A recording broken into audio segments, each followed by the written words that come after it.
Hey, welcome to Butcher Bay Rejects. I'm Mark. I'm Greg. What's up, nerds? How you doing this week, bud? Pretty good, pretty good. Got a lot to cover here. Yeah, we got some interesting stuff this week. Yeah. Since Dexter ended, we're going to kick it off first with the Book of Boba Fett episode called The Gathering Storm, followed by Peacemaker, The Choad Less Traveled. Remind me to come back to that title because I have the title for this episode of our podcast already. Remind me to tell you. We're going to cover the first 2 episodes of Ozark because Greg had to work today. So even though, yes, there's only 7 episodes, we're only going to cover the first 2. And we're going to cover The Protege on Netflix, directed by Martin Campbell, starring Maggie Q, Samuel Jackson, and Michael Keaton. Yes, all right, sir. Gathering Storm. Wow, a lot happened in this episode. I don't know where to start, man. We got. Well, I mean, we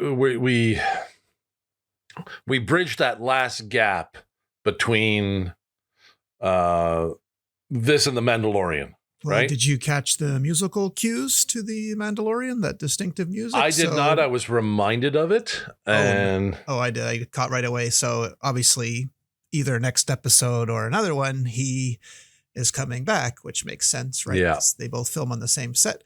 There was also another musical cue. I don't know if you want to know.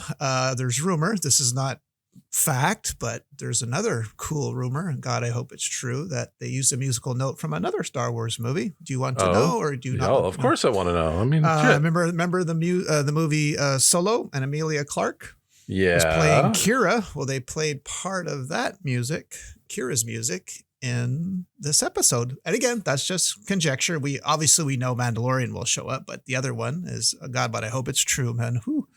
That'd be a great secret if they had kept that all this time. Yeah. See, I didn't remember the music from either of them, so it's like it didn't hit me at all. No, I didn't know the Kira, but the Mandalorian, to me, it was unmistakable. No, the Kira went way over my head.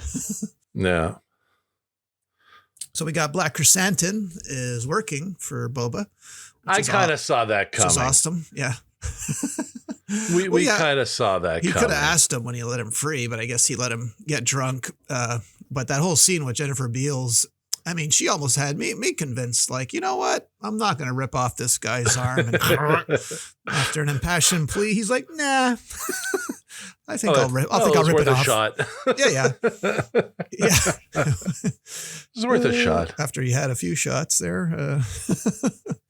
You just looked at it. He just looked pissed off at the world. I know. I just find it funny that a guy who could rip off someone's arm like it's nothing still needs or relies on knuckle dusters. I mean, yeah, I just, it's cool, yes, but if you think about it, a Wookiee has more strength than 1,000 silverback gorillas. Okay, so yeah, it's cool to look at, but he doesn't really need it. No.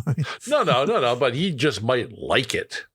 You know what I mean? Like, oh yeah, sure. There's probably a part of him that just is like, yeah, I like this.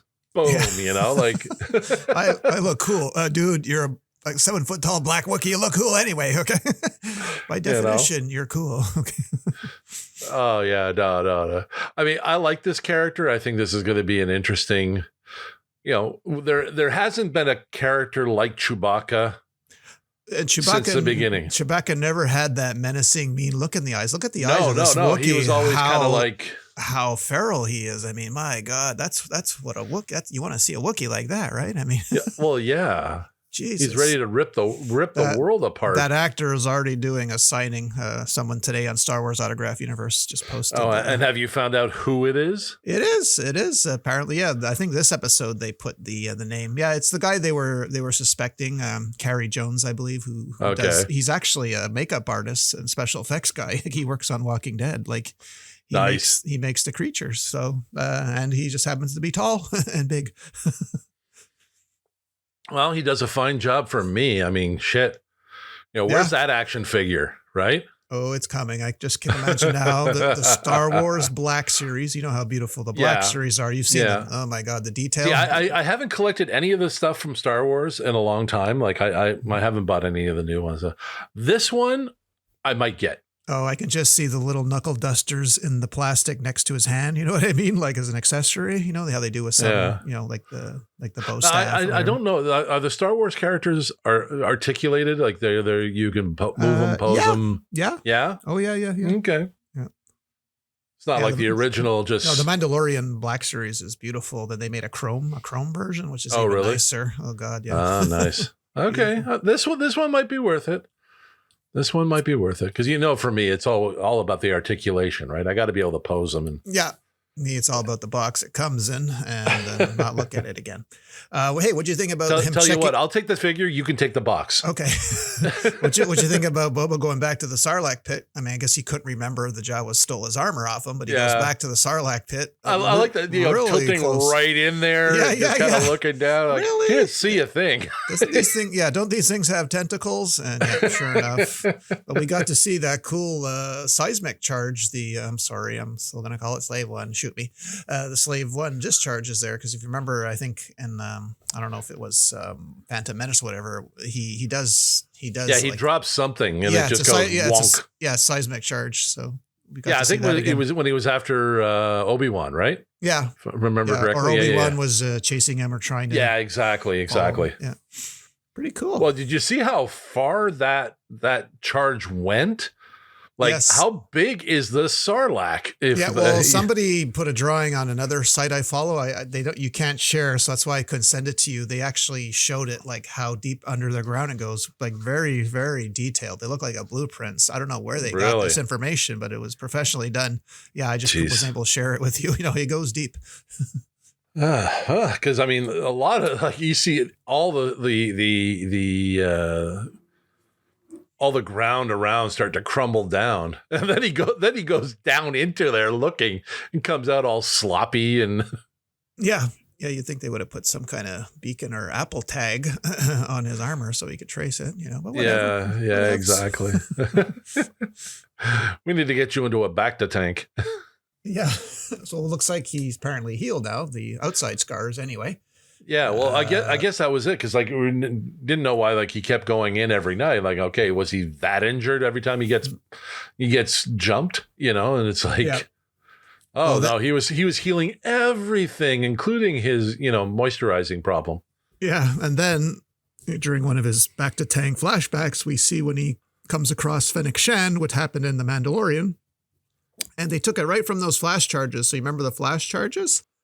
That's what when he saw by his campfire. That's what the Mandalorian and Toro Calican, they used to temporarily blind Fennec Shen as they were assaulting her sniping position. Yeah, I saw that. I saw like, oh, that's where that's happening now. Yeah, so okay. Yeah, so we've got to see more of, and then then when he comes attacking the speeders.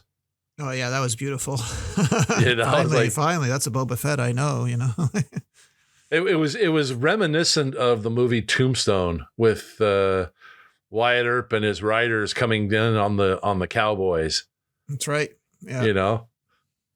They're trying to get away. They keep looking behind them, and they're right back there, just keep shooting at them. You tell him hell's coming, and I'm coming too. And death's coming with me. Yeah, in this case, he didn't leave one alive there. He just killed them all. No. He just went after them like crazy. No, it was a great episode. I mean, it's like, so now okay, we should be even. Now it's like, okay, let's really carry the story forward. Yeah, well, that's what I was trying to figure out. It even appeared to be a time jump within the Book of Boba Fett, but it does. I mean, I'm not alone. A lot of people have shared this confusion. At times, you don't know exactly, how long. Are you in the past? Are you in the future? You saw him trying to break into Boba's palace. He's like, no, not today, girl. And then goes back to his. But yeah, it's hard to say when exactly it meets up, Well, when he's in Tusken Raider garb, it's the past. And when he's in Boba Fett armor, it's the present. No, I know. But, because you're led to believe all the... It's not that hard. I'm rewatching... No, listen. I'm rewatching Mandalorian Season 2 again, and there's a ton of Tusken Raiders everywhere. So, you know what I mean? Either they forgot to get to a point or they're going to explain it in a later episode. Possibly. That's Possibly. what I mean. Yeah. No. I mean, they had great shots and all of it, when they're trying to get Slave One back, and then they keep bumping. The guns are jammed. It's like you're bumping into the fucking walls. Yeah. Oh man. Yeah. Well, we saw a few more Vespas. Yeah. Yeah. Unfortunately. Yeah. I'm the Mod Squad. The Mod Squad. Or is it calling them the Moss Vespa gang? Moss Vespa. Yeah. You know, and it's like when he brought Fennec Shen in there to get fixed up, I'm like, oh, she, at first I didn't realize that at first I thought she was modified and he was just fixing her, but he was actually replacing everything. Yeah. Well, yeah, they mentioned that in, I think in The Mandalorian, I believe, yeah, because she does show her stomach at one point in The Mandalorian, but yeah, I guess, and that's why we learn why it's not covered, because the guy thought it looked beautiful. Yeah, the guy that fixed her. Yeah, they're trying to make it a little bit contemporary with make it look like a place where kids hang out, like a tattoo shop kind of thing. It completely takes me right out of Star Wars though when they do that. Yeah, same here. I still like the show, but it's like, whoa, so unlike anything we've ever seen. So but you know what? Right now they have a clean slate to play in a sense of, since now they're exploring all these different, I guess you could say, aspects of Star Wars. They can, there's so much we don't know about. We don't know how, the city dwellers lived, and so we got a little bit of sense of it with thing, but we never really understood or got a entirety of a day-to-day kind of thing. So this is all brand new territory. They're telling, maybe it's not a Skywalker story, but it's like Star Wars. We don't know what's in Star Wars, right? So we never saw anything after Return of the Jedi, and this show takes place like 6 or 7 years after Jedi. So yes, exactly. We have all those years we didn't see anything really. So like imagine a series that just was Cloud City, right? Hey, Feige's listening to us. He's probably going to make it, dude. So get ready. Well, they're making an Andor, which is a prequel to Rogue One. So yeah, why not Cloud City? Who wouldn't want to see that? What's the day-to-day living on Cloud City? Maybe it'd be, I know I'm crossing genres here or IPs, but it's sort of like Cloud City's the Deep Space Nine of Star Wars. You know what I mean? Hey, get Donald Glover in there again. Bring back Lobot. We hardly got to see Lobot. Exactly. So show us how Lobot became Lobot. Yeah. So there's all kinds of things that we don't necessarily know about. That this is fresh. So okay, yeah, the Vespa is a little bit hard to take, and the mod is as sort of like the Star Wars version of a tattoo shop. But still, it's interesting. It's got a little bit of, okay, so they got that there, Same thing like when we watched The Bad Batch, there was so much that we didn't know, that they could have a lot of freedom with the inner workings of different planets and different places and how it goes about and so on and so forth. So, I mean, hey, more power to them. Go for it. Yeah, man. Dazzle me. We hope to be dazzled next week with The Mandalorian, but time will tell. Oh, let's hope so. Let's hope so. Back with us. So let's get into the Peacemaker, the Choad less traveled. So some clever writer decided, you know what, I'm going to make a cool title, based on the great book, The Road Less Traveled. So since he can do that, I'm taking, artistic license. I'm calling this episode Peacemaker 2, the Choad Warrior. All right. This is the name of the title of the episode. So deal with it. So now I'm starting to see why they released the first 3 episodes, because this episode in particular was a little slow. If you notice, the first 3 were like, had you on the ropes. And you're like, oh my God. And this one was like, okay, so let's slow it down a bit. Yeah. But it still had a lot there, Yeah. I mean, they drop Batman. The whole neighbor's like, Batman doesn't kill people. And then they talk about the Joker. Batman's a pussy. Yeah. Yeah. And then Peacemaker made sense. Yeah. He puts him in jail, and then they break out and they kill more people. So, Oh, yeah. No, it was like, everything. I mean, it's just showing John Cena's strength as an actor. Yeah, but look up, man. Freddie Stroma plays Vigilante. Oh, this Jesus, guy's was he a good. sleeper, man. He's stealing every scene he's in. So this guy, I love this guy. I mean, holy crap. I didn't change my voice. Yeah. Oh, God, yeah. Oh, I still can't get over the face thing when he take off his helmet. Oh, my God. I kept watching that over and over. This guy is so psychotic. I love it. Yeah, oh, it is great. It's good. No, your pinky toe is fine. Yeah, they're seen together. He said, "Cause sounds like you're still mad about it." No. Oh yeah, I'm fine. Oh, then you know you could just you don't even have to prod him too much. You know, it'd be great if he's not around anymore. So his thinking, no. How do I get into? He could have just socked a guard in the mouth, but he tries to lift the heaviest trash can in the world. You know, they're all watching him like, what's he going to do next? You know, finally gets it to the window. He just had to go and punch someone, you know. I know. And then he's taking apart the whole, you know, Aryan gang. Like, holy crap. Oh, yeah. He kicks the guy. Ow! Nah, the whole thing is fantastic. I mean, kudos to James Gunn, even though I don't like the intro. I still do. But, you know, this definitely, it's a lot of fun to have. I saw an interview with him and he's, you know, there's a lot more Peacemaker to come. So, you know, they've got big plans for this character. And I think, you know, I think he needs to have a singing dance number every time. Not just in the credits, dancing. But I mean, okay. I mean in the I see. Like at the end there, he's dancing yeah. What playing some sort of Lonely Hearts song, and just. Well, as long as he wasn't singing into a vibrator this time, but no, he actually had his clothes on. Yeah, exactly. Well, we got to see the cool white dragon costume, and we finally got explained how is this like. Vigilante's like, how big is this place? You know, he explains the whole. Yeah, the quantum. It's a quantum room, and but the white dragon costume was pretty nifty. Yeah. No, it was. I'm like I said, I'm looking forward to seeing more, and you know, the big reveal. Mern's a butterfly. Yeah, that makes sense. You know. Well, one of them had to be infiltrated, right? So it's like. Yeah. But no, but then Judo Master. I was going to say the rematch. Yeah, but before he got motherfucker. Before he got shot, he's like, you know, butterflies are not what you think. So does he mean they're at war with each other? Are they seeking refuge from a greater threat? You know, I mean, so who knows? Yeah, exactly where they're going. But the fighting of Judo Master, it's hilarious. I mean, every time you stole my win. Yeah. I was winning. Oh my God. No, there's just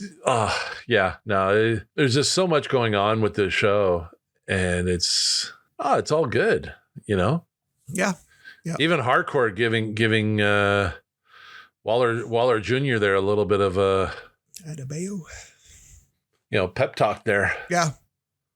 After she shot Judo Master. Yeah. Took her shooting someone for her to trust her, but yeah. Well, you didn't balk this time. Good way to open. Yeah. No. Like I said, it's genius what they're doing with these characters. This kind of writing. Well, I hope we get Matter Eater Lad in there. I want to see the guy that ate a Wendy's. You know, I mean, this is like really, there really was a Matter Eater Lad in the comics. Mm-hmm. No, I mean. They're pushing the envelope with, the R rating aspect of the characters. I don't know that they could take this kind of over the topness with, say, a Justice League, but they can push it, you know? Like I remember, I forget which one it was. It was one of the animated movies where Green Lantern and Batman kind of squared off a little bit, you know, where they're getting Batman's getting on Green Lantern's nerves, and he's like, okay, Spooky, enough of this, you know? So, well, yeah, we also got to see, we should probably mention that we saw how brutal Peacemaker's dad was to him when he was younger. Oh, yeah. Making him kill. I mean, I still don't understand how we don't really know how the brother died, right? Was that his brother foaming at the That mouth? was his at the brother. end? Yes. Yeah. Okay, I don't know, but wasn't he foaming at the mouth? So he had. He was foaming, but I didn't see how that was caused. Was it an epileptic seizure? Like I don't know what they were. Know. Oh, okay, I don't know. So I didn't miss anything then. Okay, but no, they didn't specifically say. Okay. And, you know, and obviously seeing how much of a shit his father acted towards him. Your brother, I love your brother. You're just what do you call him? Oh, I can't remember. You're just a sacco, whatever. You know, like yeah. The way he insults one of the manliest men there is, and kills women and children just I mean, really, you're hard on this guy. Like, yeah, but the thing is, you can see he gets all emotional. He's like. He's not hardcore, like I mean, his dad's not there to see that. He goes, I don't have a problem killing kids. I just don't want to be told to kill a kid, and and the reason for killing a kid. No, but even the banter that he has is not like hardcore as his father. Like his father would be like, "Fuck you" and break your neck. Like he's just like, "I do it for peace." There's no dove on my gun. Oh yeah. Dove of peace. Oh Lord.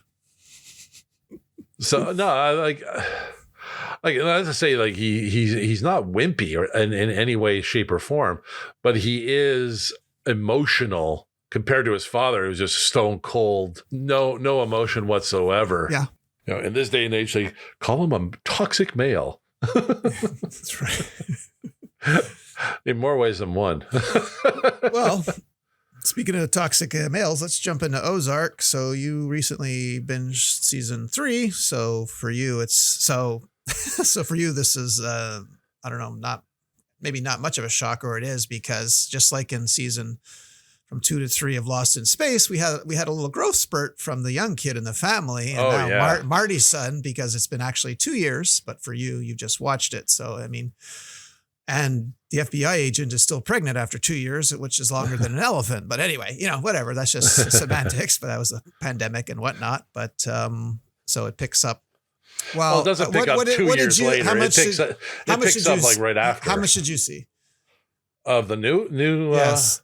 I saw them all. Oh, for fuck's sakes! God's sakes! This guy's. But this is only part one. This guy's at work. Yeah, I know. This is only part one, right? It doesn't matter because I hate talking with someone who you've already seen the episode. So we're not going to go into. I'm going to refrain from saying anything that you know. So we'll just stick to the first 2 episodes. Yeah. So yeah. Well, I'm not even going to discuss that car scene with you. We're going to skip over that. So we see the birds, did not get killed by the Mexican drug lord, but they have a lot. He's asking a lot of them. He wants to turn straight and have no prison time. And basically, just get a free card to move to and from Mexico and the United States. And now. Well, yeah, it's a little bit. Talk about a big ask, right? I mean. Well, you know what? He's one of those people that just has so much power that he doesn't accept no for an answer. He's that criminal, right? He's that guy that is just wants to. I want to be this, and I'm going to get it. Like he doesn't recognize any authority over him. Yeah, nor his nephew, apparently. So there's a bit of a power struggle there too. Yeah, the nephew. He's another breed of one of those. Growing up with power. Therefore, I can feel like I can do anything, any which way on a. So it's like, But there's a lot of cracks in the foundation. Well, not only that, you got your was it Darlene? Not giving a hoot's going to keep on doing her poppy production there and heroin. So even though basically said, the cartel will probably kill you, and she doesn't give an F. No. Anything. Killed her own husband, but still, I mean, it kind of irked me that they got away with killing the Mexican in the first season. The Mexican cartel guy. Nothing happened to them. So in the real life, that would not have happened. Yeah, that wouldn't have gone over well. No. No.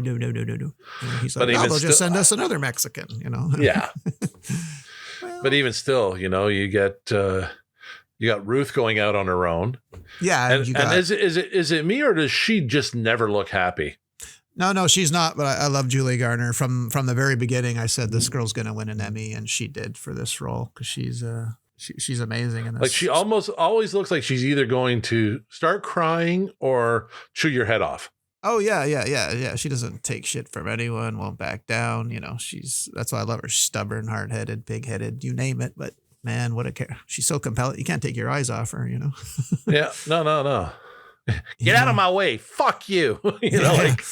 Don't get killed, Root, like you fucking care. Yeah.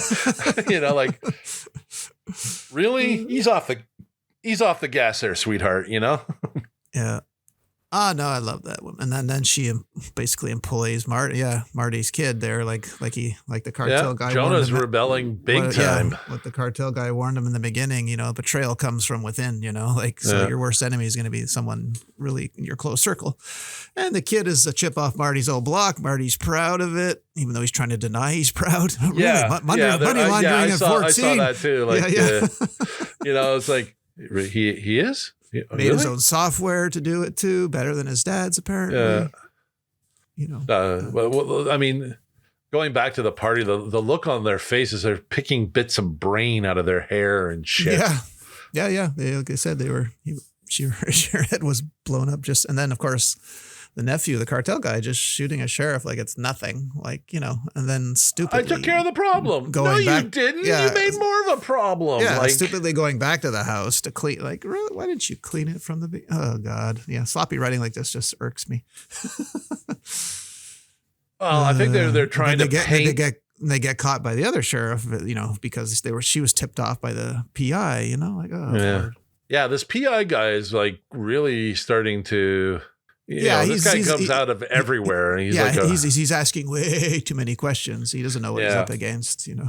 They kill you for less, you know. You know, so it's like you sit there and you're kind of like going, okay. But is it me or like what's her name, Snell there, just doesn't like new ideas? No, she's pretty set in her ways. Her way's the best way. Where Ruth and Wyatt are talking like, you know, make designer hipster heroin. And like you just see their eyes kind of glazing over with like, that's not the way we do it. You know, like Darlene Snell. We go to tweakers. That's right. Yeah. Oh, this highfalutin stuff. Yeah, when he was like touching the earth and they're talking about those weird vegetables. Yeah, cue the eye roll. Like, shit. I mean, and do you get creeped out when you see Wyatt with? Oh yeah, still, yeah, from last season to this season. Yeah, it's just really weird, you know.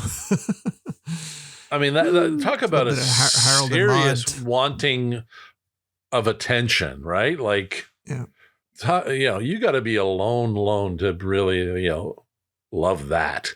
Yeah. Well, I have no doubt she's a demon in the sack. Okay. No doubt at all. Okay. You know, but I mean, country still girls. True. Make sure the lights are out. All right. So, so next week we'll cover I'll watch the other 5 episodes, not to worry. Okay, now, this is part 1. When does part 2 come out? That I don't know yet. I don't know. I keep listening to the Smartless podcast, and usually some of the guys ask him, but he never was really forthcoming on air, so to speak. So, but yeah, there will be a part. Yeah, because if you were wondering, how come there's only 7 episodes? No, it's because the whole pandemic and shooting and everything, you know. Well, that's just it. Like I was like, you know, I didn't realize only 7 episodes were coming out, right? So I finished the last one earlier, and then, you know, dinner and all that. And I sit down to finish it off to keep going, and it's like, wait, was 7? Did they end it there? Okay, they didn't end it there because, I mean, nothing's resolved here. What the hell? No, we will. So next week I'll cover cover the next 5. Yep. And let's jump into The Protege on Netflix. Yes. I already know what you're going to say about it, but what am I going to say about it? Damn, do I want to hear it? Okay. Well, you're probably going to say how, the bad guys fire a million rounds at her, not hit her once, but she can fire 2 bullets and take down guys that are chasing her. And you'll probably make a comment how when she grabbed the fire hose to leap, to the atrium, that it was just the right length so she would land safely in the lobby. You're probably going to say stuff like that. Actually, no. Oh, really? I actually really liked this movie. You get out. You did? Yes. Okay, but I think you liked it more for Michael Keaton and Samuel Jackson then because, Maggie Q's basically reprising. Do you remember the show Nikita that ran from 2010, 2013? Basically, it's the same thing, right? I mean, Yeah. I never watched it, but I mean. No, me neither, but it's almost the same premise. For me, I liked the interactions between her and Sam Jackson, between her and Michael Keaton. I mean, the best line is, "You want to fight me or fuck me?" Yeah. And she does fuck him. So it's the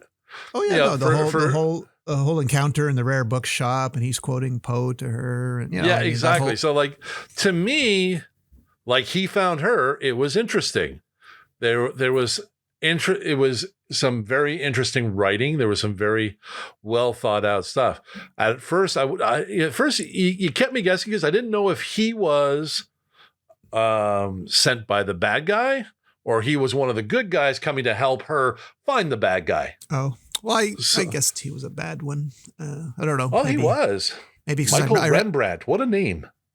Yeah, well, I think because I remember the trailer, and in part of the trailer they were fighting, so I went, okay. So, well, I remember seeing the trailer. I think or a piece when I think Michael Keaton was on Jimmy Fallon, and they showed a bit, and it was the fight in the alley in when they were in Vietnam. Well, he's still, for a guy nearing 70, he's still pretty spry, Well, he said a lot of that was the stuntman. True, but you could tell. Yeah, but you and I can tell where they were swapped out. But still, I mean, he was still doing stuff. No, it was actually extremely well done. Oh, my only problem was, after she. After shooting so many bullets and only no. After the fire hose was the right length to get to the lobby, she actually gets hit by a car, does a triple gainer with a tuck and a twist, doesn't stick the landing, but this is normally the scene where they get up and run away without a scratch. They catch her, and I'm like, wow, okay, this is a little bit of realism there. But however, after being tortured for days and nights, she manages to summon the strength to take out 3 guys while bound. I was like, ugh. So I'm sure at that point you might have rolled your eyes too there. I'd rather she have walked away from that horrendous car hit, rather than get tortured and, because you're not being fed, you lose. Well, the thing is I think she had a few days to actually set up that escape. Oh, you think? Okay. Yeah, because I mean, she had to know that they were going to do something where they would tie her up and they would do something like that. So, no, but my whole thing is I don't even think a man has nothing to do with man or women. I don't even think a man could have done that. You know what I mean? Well, there's always a suspension of disbelief when it comes to the movies like this. Well, yeah, but that's where I thought the movie might have lost. Did we think that John McClane had enough energy after jumping off the roof and being able to keep going after losing that much blood? Yeah, but it was just in his foot, but he wasn't tortured, No, but I mean, the glass in the foot and the jumping off the building and being blown up and having to. That still takes the big fight down the stairs. No, I know, but torture is a little different there. I mean, agreed. Especially for waterboarding, because you're basically dying each time they do it. Yeah. But no. I mean, overall, I liked it, but I didn't think you would just for those reasons. No. For me, it was well written. They had a lot of twists and turns. I wasn't sure if they were going to bring Sam Jackson back at the, have him pop up at the end. Yeah, I didn't. If that was just coming. if that was really, really the motivation for her to go after these people, maybe they got the better of him because I mean he was always dying, right? Yeah. So for me, I thought the writing was intelligent. I thought the thing, the birthday gift, he's flying the drone at their face. No birthday, like. Yeah. Well, yeah. And it's directed by Martin Campbell, who's done all the Casino Royale. I mean, he's done big action movies. So yeah. You can't, say anything wrong. You combine that with the really, really, really great writing. No, you have, it's not it's not like a Die Hard or Lethal Weapon classic, but it's a good sit down. And, I was like, yeah, I like this. I'll watch it again eventually. Be one of those, you're flipping through Netflix. Oh yeah, that one. Yeah, let's put that on, no, I enjoyed it. I thought the action was tight, and even like the suspension of disbelief with me was, at a certain point, yeah, she was taking on quite a bit of damage and like still going, especially near the end there. Yeah. By being really, really beautiful, but really skinny. Yeah. Yeah. You get shot through and through. There's not a lot there to hold it back. Yeah. I get shot in the gut. They're digging out of me for a while because there's thickness here. But through and through, I don't think unless the gun's right at my gut, ain't going through. But no. And you, what were, other than the hose? Well, no. I still like for that. me the thing is with the hose, she didn't dislocate her shoulder when she hit the end. Yeah. Well, yeah, that too. No. I mean, I gave it the thumbs up on that. I liked it enough. I mean, I wouldn't go raving about it, but I liked it. I mean, I'm glad you did. I'm shocked you did. I'm glad you liked it. Well, I mean, to show a little bit of the validity of Michael Keaton, because I mean, just that alleyway fight at the vendor there, I'm like, it's Batman. Look at Batman go. Yeah. Well, even in American Assassin, which is another great movie I love, by the way, that was a good movie too. Yeah, much more, kind of the hand-to-hand combat stuff in that movie. So he was good in that too. Yeah. No, it was well done. It was well done. Right. So yeah, some last news. We had I don't want to talk too much about trailers, but we got the Moon Knight trailer, and it's coming out on March 30th on Disney Plus. So looks like they're going the whole am I dreaming? Is he, he's lost his memory type of way. So I guess. Why are you calling me Mark? Yeah, an English accent too, and it's worth it. Watching the trailer just for the massive money shot at the end, because I think they nailed the Moon Knight costume. Sorry, because I was always a fan of that costume. So yeah, and we saw a bit of Honshu there briefly, but no, the jumping across the street in the costume, that's right out of a page, from the comic. So right across the moon. yeah, looking forward to this show, but so we don't have to wait too long because we still don't know when the other shows are coming out. So. But at least we know now this one will come out March 30th. Yeah. So very happy for that. And I know Apple just said they're going to do, Apple TV's got the next Godzilla Titans TV show. They're going to make a TV show, a Godzilla TV show. Yeah. Be all produced by Apple. So that ought to be good. We saw the way Apple throws money at things. Yeah. Yeah. We've never had a Godzilla TV show before. TV show. Not since the cartoon in the 70s. Yeah, exactly. This will be live action. We got just a brief teaser of the Lord of the Rings. They're not going to give us anything yet, but Jeff Bezos personally introduced it. But we know it's coming out. Was it May or June or September? I can't remember the date. Sometime this year. Sometime this year, yeah. We will be revisiting Middle Earth. Yeah, going back to the Shire. Yeah, we also got the Picard trailer. Yeah. Yeah, we knew we were getting Q, but it looks like we got was it Guinan? Guinan, is that your Guinan's name? Back, a little bit of Data. Whoopi Goldberg. Yep. Data and a beard. So they're going back to how convenient, Earth 2024. Yeah. Yeah. So don't have to do much for sets. Okay. No. A little less expensive. Yeah. Just got to digitally remove the masks on people because we'll still probably be in a pandemic 2 years from now.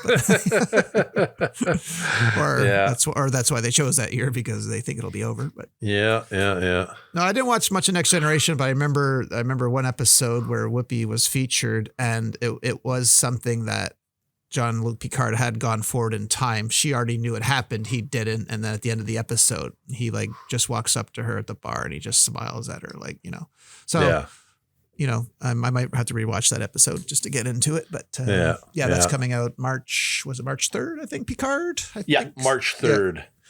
Yeah, we'll have to see how, because we get it through Crave. I know it's coming out on Paramount Plus, so I'll have to see if I get it on the same day as it comes out. Because Star Trek Discovery, I get a day or two later after it comes out. Yeah, I think Paramount Plus in Canada doesn't carry it. No, but Crave might, because we did watch I did watch Picard. I watched it on Crave, I believe. So as did I. Yeah. No. Well, that's all I got, sir. Well, we have lost a couple more this week. Yeah, we lost Meatloaf.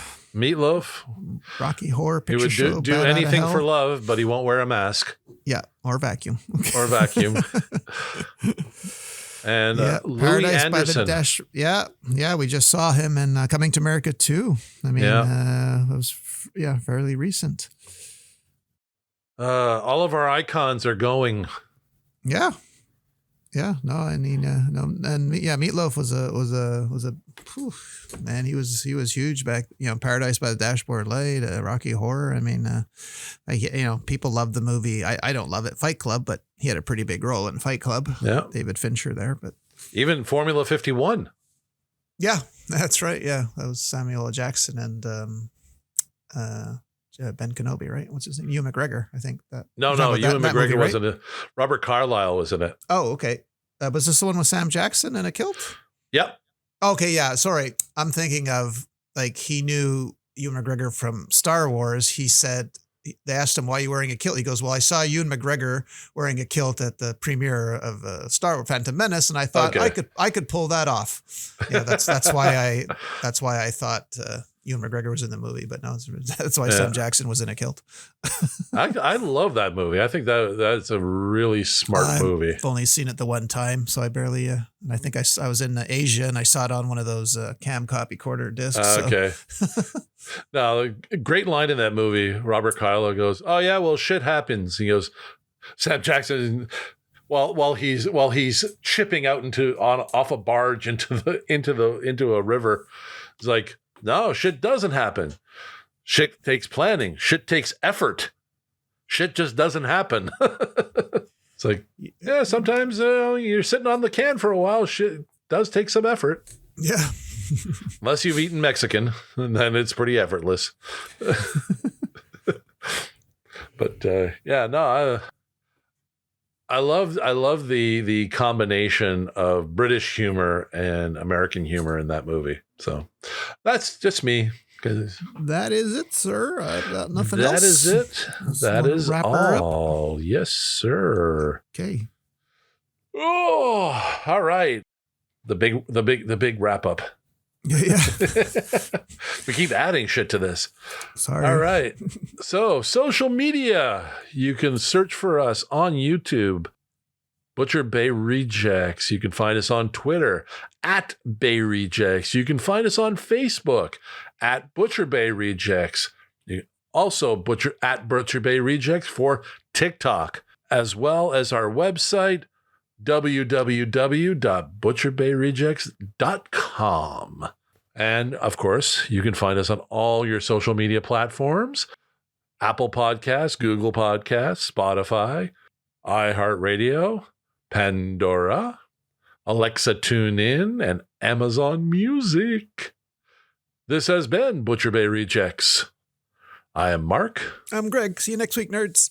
Take it easy. Bye. Bye.